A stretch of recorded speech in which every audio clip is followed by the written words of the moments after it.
Amis camping-caristes, bonjour. Alors aujourd'hui, je veux faire un complément d'information concernant une vidéo que j'ai fait, la numéro 25, concernant le chauffage gasoil autotherme. Alors, ceux qui ont regardé la vidéo 25 et ceux qui ne l'ont pas regardé, je les invite à le faire. J'ai testé entièrement ce chauffage. Quand je dis entièrement, c'est mesurer les débits de gasoil, les consommations, j'ai calculé et mesuré les puissances de chauffe, les débits d'air, j'ai fait les niveaux sonores, enfin bon, vous avez la totale. D'ailleurs, la vidéo dure quasiment 1 h 30 d'essai.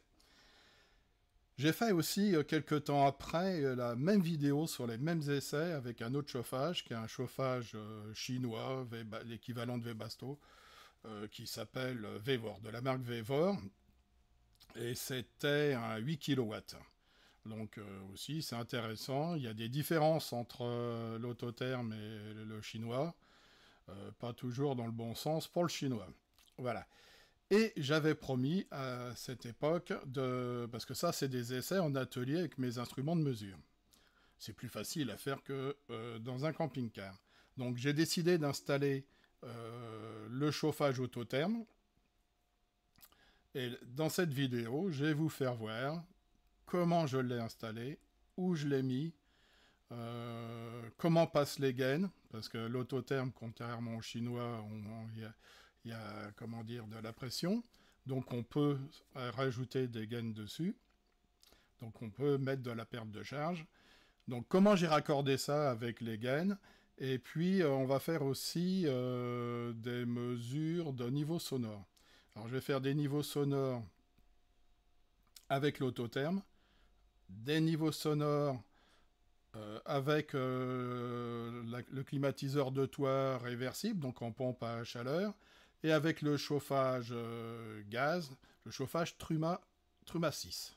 Et on va comparer un peu le bruit qu'on a dans la chambre et dans le salon avec ces trois types de chauffage, et puis à l'extérieur aussi. Voilà, comme ça vous donnera un ordre d'idée des niveaux sonores. Voilà, donc on va commencer par comment je l'ai installé. Je vais vous faire voir une vidéo sous le camping-car avec la caméra 360. Je ne sais pas si ça va être très facile à voir. Et puis je ferai des arrêts sur image pour vous faire voir certaines choses. Chose très importante dans la pause, ce que vous voyez à l'écran, c'est la sortie donc, de l'échappement du chauffage qu'il faut absolument ramener à l'extérieur. Alors là, vous ne le voyez pas, mais on a la trappe de la soute qui est juste au-dessus.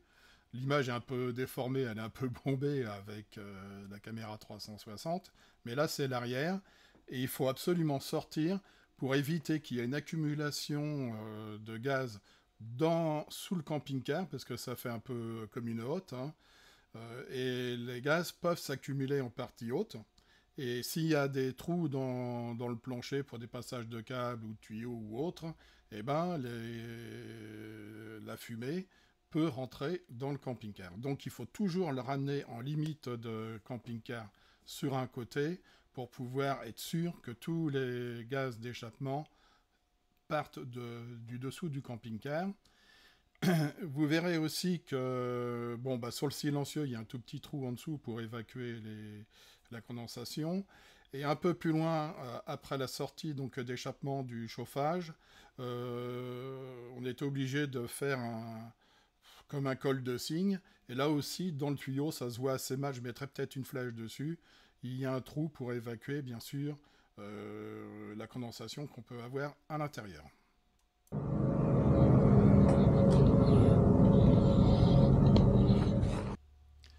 Nous voyons bien donc sur le tuyau d'échappement le petit trou pour évacuer les condensats. Et vous verrez par la suite sous un autre angle que effectivement ça fait un col de cygne.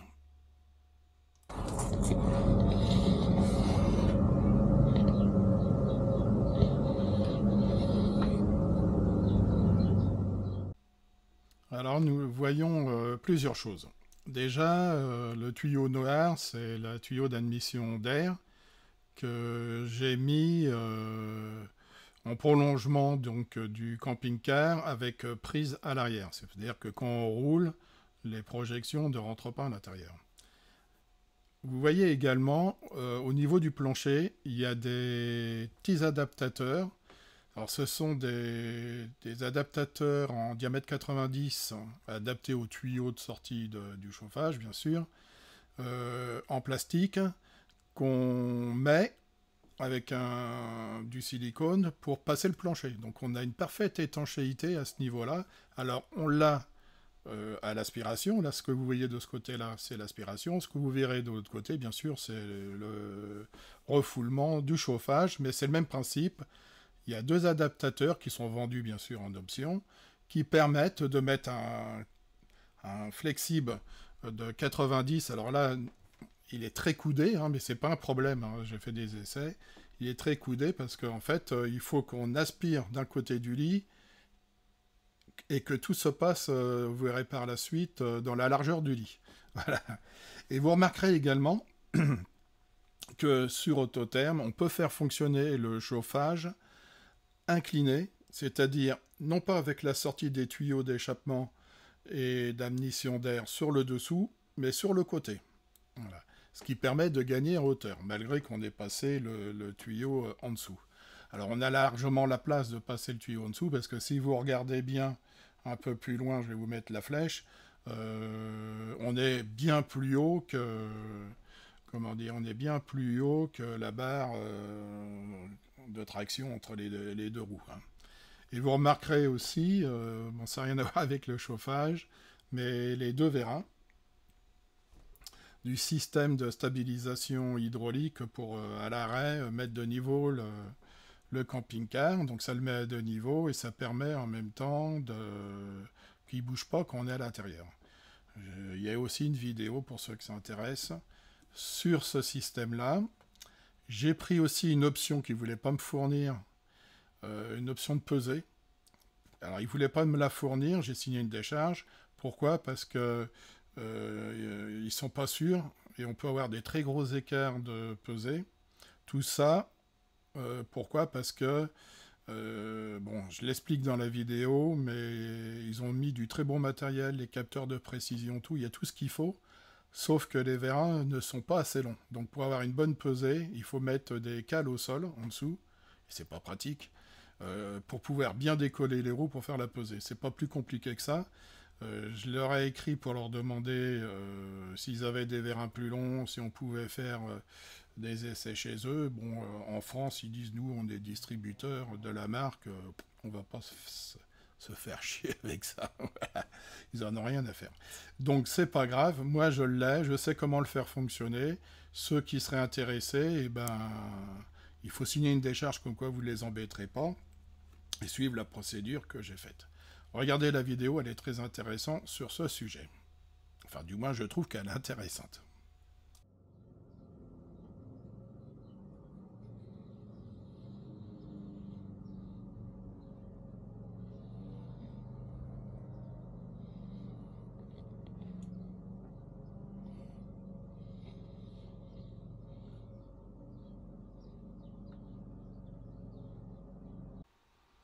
Bon, maintenant, nous allons passer au-dessus et voir comment les gaines arrivent dans le camping-car et comment ils sont raccordés sur le réseau de gaines existant du Truma. Alors attention, ce montage c'est évidemment fait pour le pilote 740 ou équivalent Bavaria avec un lit central. Après, il faut adapter la pose si vous souhaitez faire ce type de pose au camping-car, et ça, chaque camping-car a ses particularités. Alors, là, nous voyons le lit ouvert. J'ai posé ici, là, une bouche et une autre ici. C'est l'aspiration d'air pour le chauffage. Donc l'aspiration d'air passe ici par ce placard-là, enfin par cet espace-là. J'ai percé ici un trou et l'autre côté aussi. L'air passe derrière le tiroir. Voilà. Il passe ici pour redescendre, être aspiré de l'autre côté. et l'air est aspiré directement sur la gaine aluminium qui est en fait un piège à son. Et juste à l'entrée, vous avez un clapet anti-retour pour l'air. Pour que quand c'est le truma qui chauffe, et ben, que l'air ne puisse pas ressortir en contresens par l'aspiration du chauffage autotherme. Je ne sais pas si je suis clair. Ici, là, nous avons l'aspiration d'air de la soute. Et ici, sur le T, le soufflage de la soute. Alors, il faut savoir que j'ai une bouche ici de chaque côté. On verra mieux avec les photos infrarouges.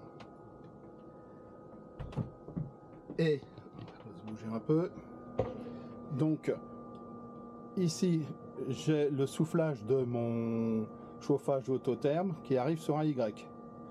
Le Y, il y a une partie qui passe à gauche, qui alimente un autre Y, qui lui distribue le soufflage d'un côté, le soufflage de l'autre côté, et le soufflage dans la soute.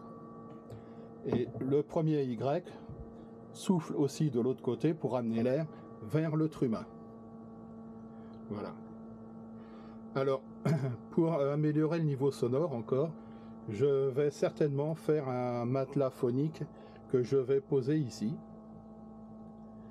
Alors le matelas phonique, il faut que je réfléchisse bien pour qu'il soit en dessous les petits tétons là, qu'il soit dans cet espace là, pour que l'air puisse continuer à passer ici à l'aspiration et là. Donc il faudrait que ça soit entre ce téton là qui soutient le panneau et ça. Je vais vous remettre le panneau. Là. Ça c'est fermé comme ça et c'est juste en dessous de cela que je veux insonoriser. Voilà. Ça n'empêchera pas l'air de passer ici et de venir par l'extérieur. Voilà. Et après, une fois qu'on referme tout ça, évidemment, c'est beaucoup plus silencieux. Mais on peut encore améliorer. Alors l'idéal aurait été que j'installe le chauffage ici, en dessous, au niveau de la table, mais c'est un peu plus compliqué parce que j'ai le système hydraulique pour les vérins, donc c'était pas possible, mais j'aurais mis dans ces cas-là une gaine d'aspiration qui aspirerait à travers un silencieux, à travers le silencieux que vous avez vu en aluminium, le piège à son, aspirer plutôt comme le truma dans cette zone-là, et venir souffler avec un deuxième piège à son sur le chauffage. J'espère que j'ai été assez clair. Ce que je vais vous montrer maintenant, deux petites bricoles. Une photo infrarouge au niveau du truma, alors une photo normale du truma et une photo infrarouge pour voir quand l'autotherme fonctionne, que l'air chaud arrive bien et passe à travers la boîte de distribution du truma vers les bouches. Après, je vous ferai voir la même chose, une photo infrarouge sous le lit des gaines, pour voir comme ils chauffent bien et comment ils circulent. Et puis après, je vous ferai voir une petite vidéo où je prends avec mon anémomètre la vitesse d'air qui sort des bouches de soufflage pour vous montrer que en soufflant en contresens sur le truma par l'autotherme, on distribue l'air chaud dans tout le camping-car. Attention, je précise bien avec l'autotherme, parce que l'autotherme a de la pression disponible pour pouvoir supporter des pertes de charge complémentaires. C'est très important, tous les chauffages ne font pas cela. Donc nous avons bien à gauche la photo classique, normale, où on voit, là où j'ai mis la flèche rose, c'est le tuyau d'aspiration. Au niveau de la photo de droite, infrarouge, On voit très bien que la température que j'ai pointée en haut à droite, c'est 59,3 degrés. Donc l'air chaud vient bien de l'autotherme qui est sous le lit vers le chauffage. Là, c'est pas l'inverse, hein. Je confirme. Et puis tout ce qu'on voit en jaune, bah, c'est les gaines, ce qui démontre bien que l'air chaud qui arrive donc de sous le lit à travers une des gaines se répartit bien au niveau du truma pour être ensuite dispatché sur toutes les bouches que nous avons à l'avant du camping-car. Et vous voyez que la température de 9,2 degrés en bas à droite et 16 degrés au niveau du truma. C'est pourquoi? Parce que là, on était le matin de bonne heure, j'avais pas mis le chauffage dans le camping-car. Donc automatiquement, bon, bah, les parois étaient froides. Voilà. Vous voyez ici, pas besoin de trop d'explications. On voit bien sur la photo infrarouge les deux gaines qui soufflent de part et d'autre du lit sur les bouches, hein. Et puis la liaison entre les deux avec le piquage pour aller dans la soute. Et on voit bien aussi, légèrement plus chaude, enfin plus froide, la gaine aluminium qui est sur le côté. Voilà, c'est une vue en train de chauffer. Donc là, je vais vous faire voir la mesure. Ici, j'ai une bouche de soufflage qui est raccordée sur le réseau de gaine du Truba. Mais c'est l'autotherme, le chauffage gasoil qui tourne. On va mettre ça. Je vais me rapprocher pour que vous puissiez voir. Voilà, on a 2,5 mètres secondes de vitesse d'air. Donc on souffle bien de l'air chaud par le réseau de gaine du Truma. C'était l'objectif du contrôle. Et je l'ai fait sur toutes les bouches. Bon, on va terminer cette séquence avec les niveaux sonores, c'est une chose importante. Donc je vais déjà prendre le niveau sonore sans bruit à l'intérieur du camping-car et à l'extérieur pour avoir une référence. Ensuite, je vais faire le test avec l'autotherme, mesure intérieure, mesure extérieure. Avec après, je vais passer au chauffage gaz Truma. Pareil, j'ai fait la même chose. Et puis pour terminer, je vais faire tourner le climatiseur en réversible, c'est-à-dire en mode pompe à chaleur, le climatiseur qui est au-dessus du lit. À la fin, on fera un petit récap pour comparer tous ces niveaux sonores. Donc là, je fais tout d'affilée. Bon, je vais faire des enregistrements sonores des différents chauffages à l'intérieur, au niveau du lit. Là-bas, vous voyez le sonomètre. Alors là, je parle, je suis à 65 dBA, mais je vais me taire après.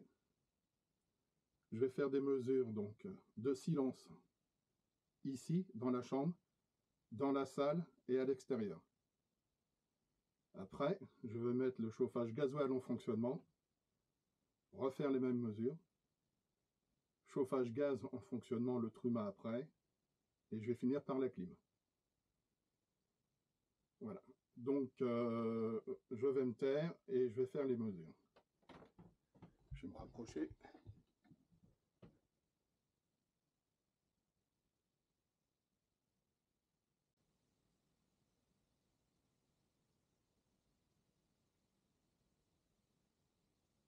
Bon, ça varie, hein. On est en dessous de 30. Maintenant, on va aller dans la salle.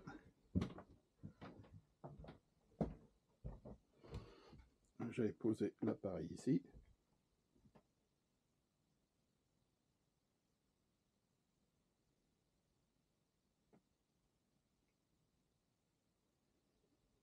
Alors, ce que vous voyez ici, ce sont tous mes thermomètres enregistreurs que je place à différents endroits du camping-car.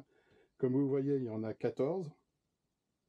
Ce que je vais faire là, c'est que je vais les étalonner, enfin les calibrer avec mon thermomètre étalon, et je vais changer toutes les piles. Là, j'ai amené une boîte avec plein de piles pour pouvoir partir tranquille avec les batteries rechargées. Et je vais mettre des fréquences d'enregistrement identiques sur tous pour pouvoir faire des comparatifs, je vous expliquerai après. Donc je vais mettre un thermomètre dans la Starlink. Voilà, j'ai mis une antenne Starlink. Alors à ce sujet, j'ai acheté, alors là comme vous pouvez le voir, j'ai une télévision ici et une autre là. Et j'ai acheté des Chromecast Google TV pour pouvoir regarder la télévision en France et à l'étranger avec Starlink. Bien évidemment, j'ai également l'antenne parabolique, mais l'idée c'est de supprimer l'antenne parabolique. Avant de supprimer l'antenne parabolique, je vais bien m'assurer que ça fonctionne correctement partout. On va descendre.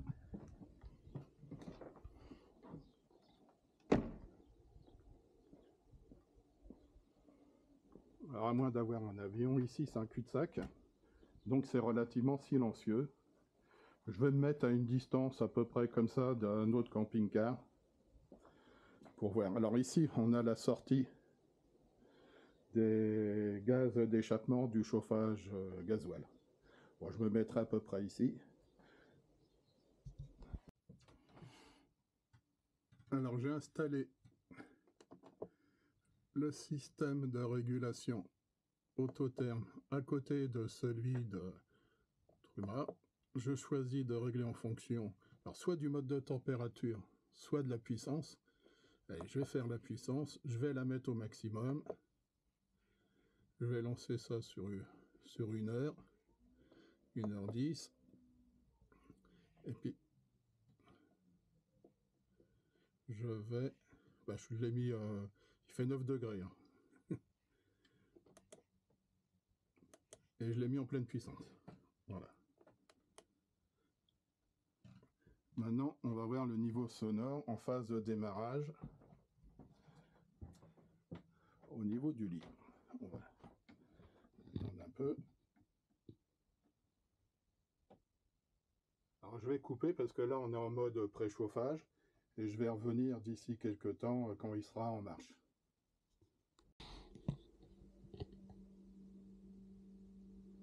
Donc là nous sommes en pleine puissance.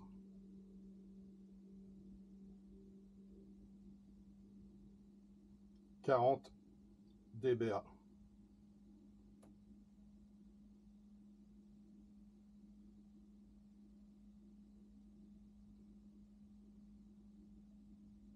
Non, on tourne même à 35. «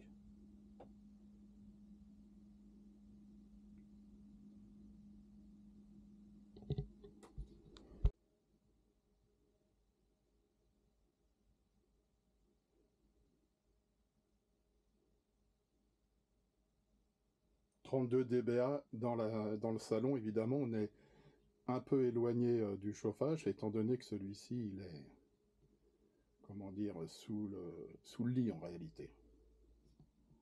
Donc là, on va sortir dehors pour pouvoir mesurer le niveau sonore dehors.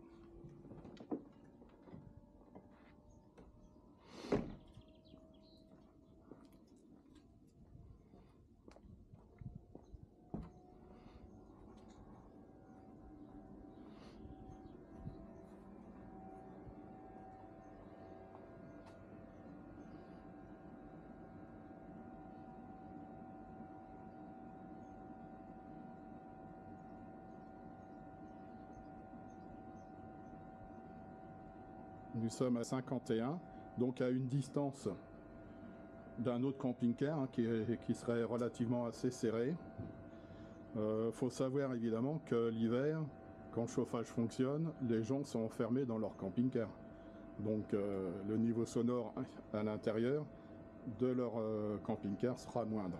Je vais aller voir de l'autre côté.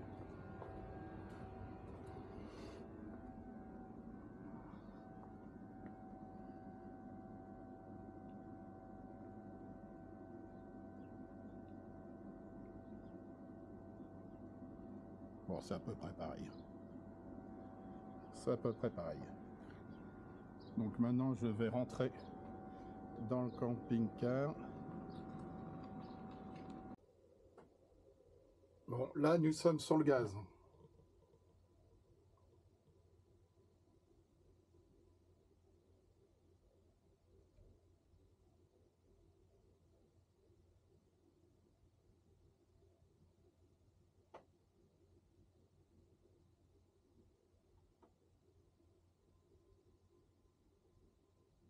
46 dBA, chose près.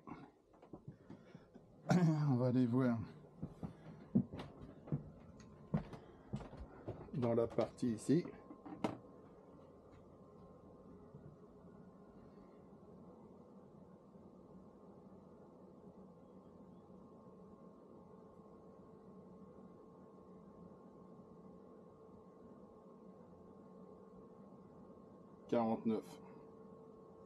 Bon, c'est logique, hein, puisque le chauffage il est sous la banquette. C'est un peu comme le chauffage gasoil qui est sous le lit. Évidemment, on l'entend plus facilement là-bas qu'ici, malgré que j'ai mis un silencieux à l'aspiration. Voilà. Et là, pour comparer la même chose, hein, je l'ai mis en pleine puissance. Évidemment. Donc on va aller voir dehors. Je vais couper le temps d'aller dehors.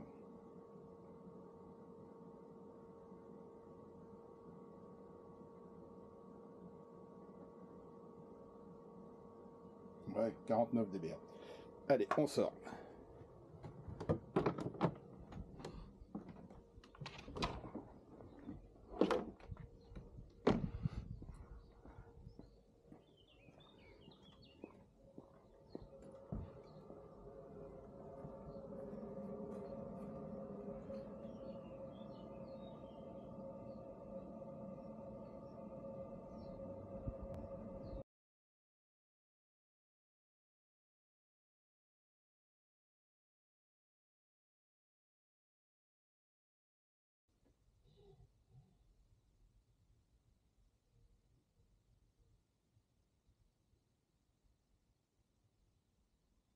« 28-29 dBA en mode silence. » Alors, regardez, dès que je parle, tout de suite, j'ai une grosse voix. Ça monte à 60 dBA. Bon, voilà, l'éclairage est un peu jaune, c'est normal. Il est ainsi. Je vais mettre en route donc le climatiseur en mode pompe à chaleur.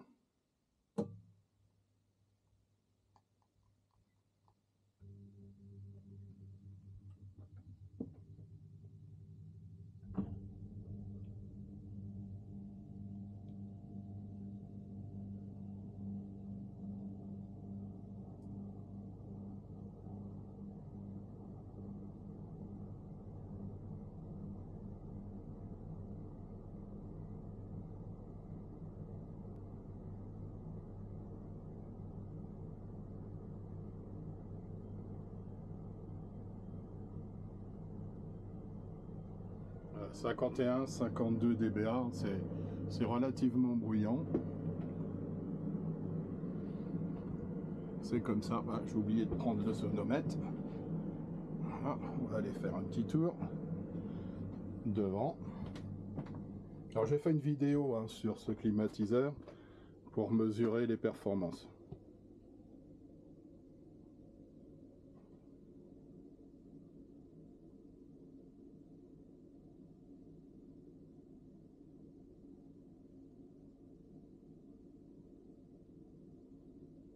On est 45-46 dBA ici.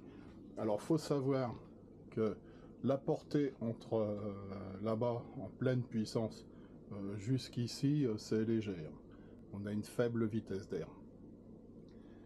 C'est comme ça, mais bon, ça climatise quand même, il n'y a pas de souci. Mais le niveau d'air, vitesse est léger.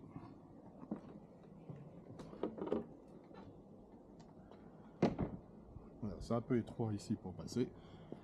On va aller se mettre à l'extérieur. Voilà.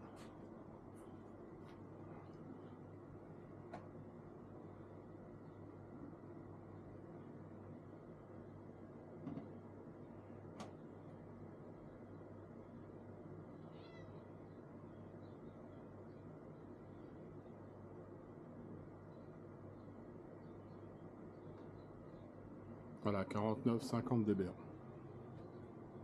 À peu près la même distance que le chauffage gasoil, autotherme. Le climatiseur, il est là.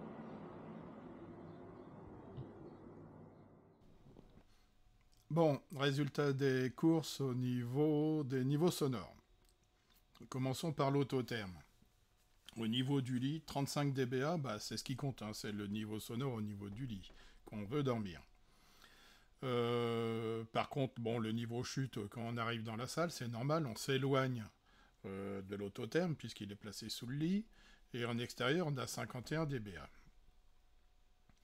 Maintenant, si on compare avec le trume à gaz, au niveau de la chambre, on a à peu près la même chose, 35 dBA. Par contre, au niveau de la salle, on a 49 dBA.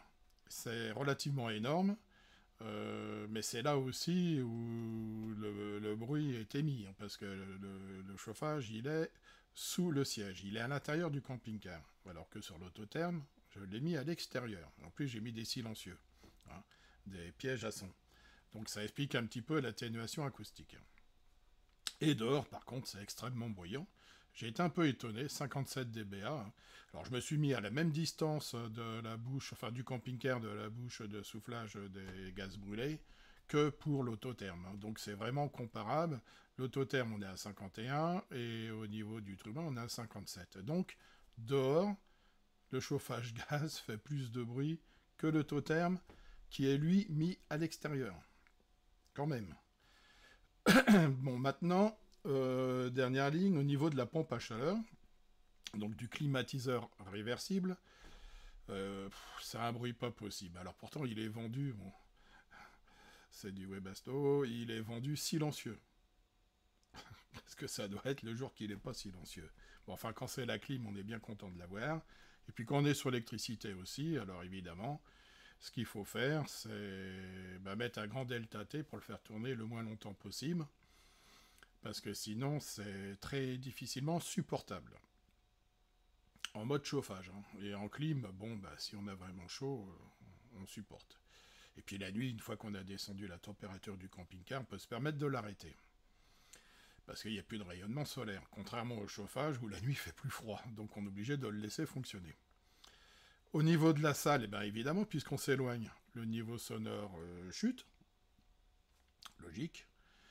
Il est moins bruyant que le tuba. Bon. C'est puis beaucoup plus et plus bruyant que l'autotherme au niveau de la salle. Voilà. Et au niveau extérieur, alors la pompe à chaleur donne 50 dBA, mais il faut savoir que c'est sur le toit. Là, je mesure au niveau 1,20 m du sol, au niveau de la, comment dire, quasiment des échappements.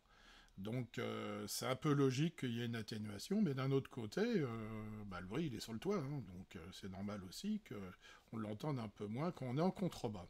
Voilà ce que je peux dire au niveau des niveaux sonores.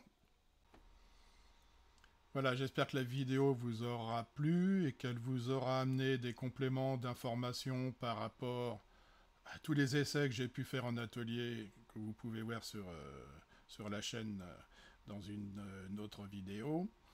Là, ça consistait simplement à vous faire voir comment je l'avais installé et puis qu'est-ce que ça donnait comme résultat. Prochaine vidéo, ça sera certainement sur le réchauffage des batteries lithium. Sur ce camping-car, il y a un compartiment pour mettre la batterie qu'on a accès à l'extérieur et qui a tendance à baisser en température quand il fait froid. Et c'est très mauvais pour les batteries lithium. Je vous expliquerai tout ça la prochaine fois. Voilà, je vous laisse et je vous souhaite à tous une bonne continuation.